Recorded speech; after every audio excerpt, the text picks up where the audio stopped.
continuation of my Sheikh Jarrah video, now let's talk about how Israel is currently shooting and violently attacking Palestinian worshippers in Al-Aqsa Mosque. Here are the 6 facts that will help you understand exactly what is happening. Number 1, what and where is Al-Aqsa Mosque? Al-Aqsa is the 3rd most holy site in Islam. It's a huge open space with multiple indoor praying areas, but the entire compound is considered Al-Aqsa. Now, Al-Aqsa is located in the old city of Jerusalem. The old city is basically a huge enclosed city, like a massive fort with only a handful of doors to get in and out.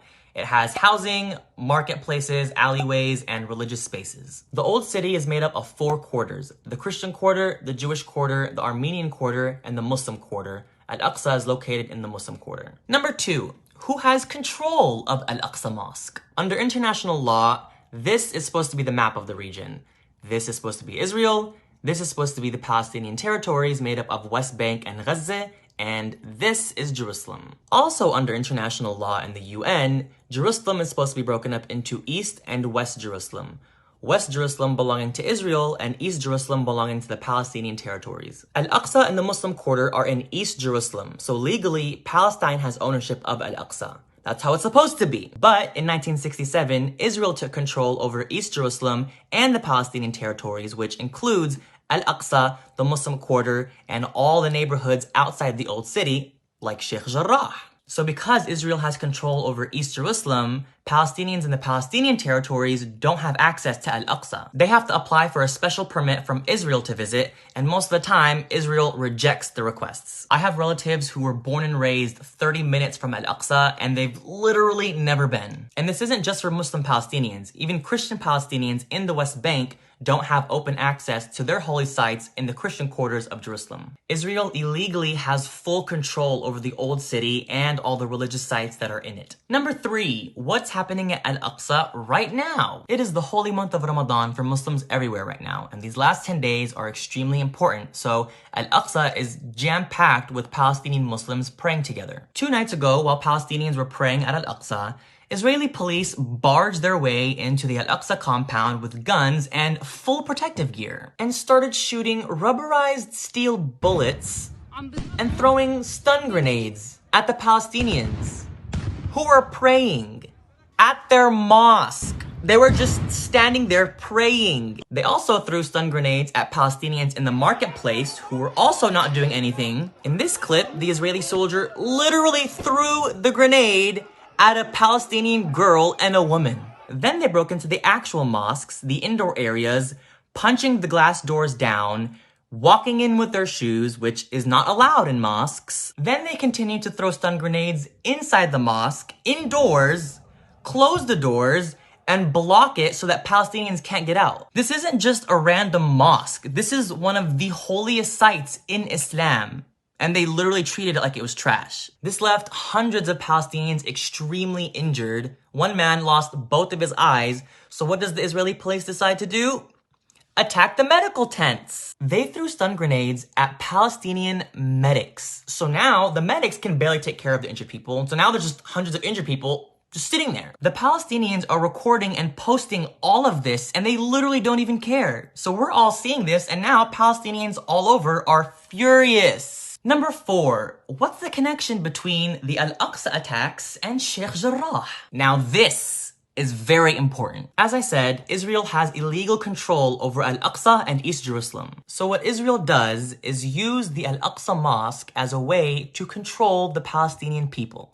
Let that sit for a second. Just think about that. Historically, anytime the Palestinians in any part of the country start to protest or rebel against the Israeli government, Israel attacks Al-Aqsa to send a message to the Palestinian people that if you keep protesting and rebelling, we're gonna take away Al-Aqsa from you. They know Al-Aqsa is our soft spot. It's our holy site. We have to protect it. They're basically indirectly saying, if you Palestinians behave, we'll let you pray at your mosque. Yeah, for sure. But if you act out, we're gonna attack it and take it away from you. They've been using Al-Aqsa as a tool to suppress Palestinian rights since 1967 when they illegally took control over Al-Aqsa East Jerusalem, and the Palestinian territories. So what does that have to do with Sheikh Jarrah? Sheikh Jarrah is a Palestinian neighborhood in occupied East Jerusalem that's supposed to be Palestinian land. But Israel is forcing Palestinians to leave their homes so that Israeli settlers can move in. And as a result, hundreds of Palestinians have been protesting in Sheikh Jarrah, trying to physically protect the Palestinians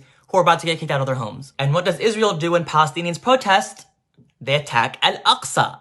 That's what's happening now. That's what's always happened in the past. Al-Aqsa is being attacked by Israeli police right now because of the protests at Sheikh Jarrah, to scare the Palestinians into not protesting. Number 5, how are Palestinians responding to the Al-Aqsa attacks? Remember I said Palestinians from the Palestinian territories aren't allowed to freely visit Al-Aqsa without a permit from Israel? Well, now that the Palestinians from the West Bank are furious because of the Al-Aqsa attacks, this morning, a huge fleet of Palestinians from the West Bank started heading towards Al-Aqsa. The highways and streets were jam-packed with Palestinians on their way to protect and visit their mosque. But again, Israel doesn't allow them to freely visit the mosque because they have control over East Jerusalem. So to try and stop the Palestinians from entering, Israel blocked all the highways coming from the West Bank, preventing all the buses filled with Palestinians from entering. But the joke's on them because the Palestinians don't care. They jumped off the bus and started walking to the mosque on the side of the highway. So then there's this huge march of Palestinians trying to bypass the Israeli checkpoints to get to Al-Aqsa. Then the Palestinians from Jerusalem who can freely visit all got in their cars and went and picked up those who were marching to take them to Al-Aqsa. And beyond all that, now Palestinians aren't just protesting in Sheikh Jarrah. They're protesting all throughout Israel and the Palestinian territories. And finally, number 6, what's gonna happen now? So we have these 3 things going on right now. Palestinians protesting at Sheikh Jarrah, and now all over the country. We have Israeli police attacking Palestinian worshippers at Al-Aqsa, and a huge march of Palestinians forcing their way to visit their holy mosque.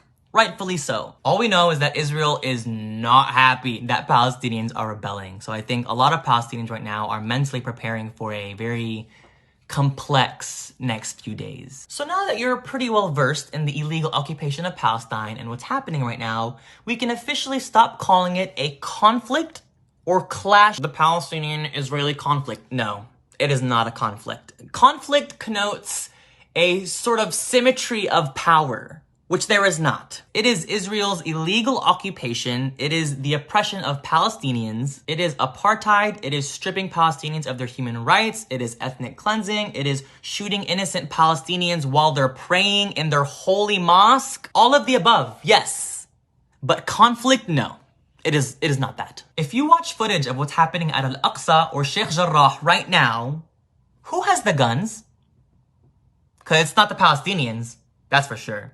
So you tell me who has the power here. So please help spread the word of what Israel is doing to the Palestinian people. All resources and footage and posts are saved on my highlights. Be sure to follow Muna and Muhammad al-Kurd, who are Palestinians living in Sheikh Jarrah. They're posting live footage every day of what's happening there. Please keep the Palestinian people in your prayers. ويا أهل فلسطين يا شعبي يا أغلى ناسي إحنا عن جد من جو القلب من جو الروح إحنا كلنا معكم وراح نضل معكم.